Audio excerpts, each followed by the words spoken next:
আজ 23শে জানুয়ারি, নেতাজি সুভাষচন্দ্রের জন্মদিন।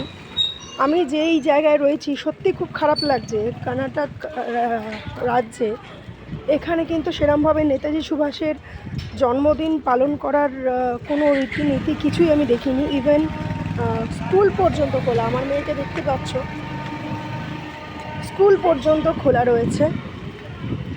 তো যাই হোক, একটা জিনিসই আমি আমার মেয়েকেও শিখিয়েছি, যেহেতু ও ছোটো, অত গুছিয়ে হয়তো বলার ক্ষমতা ওর নেই এখনও, কিন্তু আমরা দুজনেই, যেহেতু আমি আমার মেয়েকে ওই শিক্ষায় শিক্ষিত করছি, আমরা দুজনে একটা জিনিসই বলতে চাই, নেতাজি সুভাষচন্দ্র বোস, তোমাকে আমরা ভুলিনি, তুমি বাঙালির গর্ব,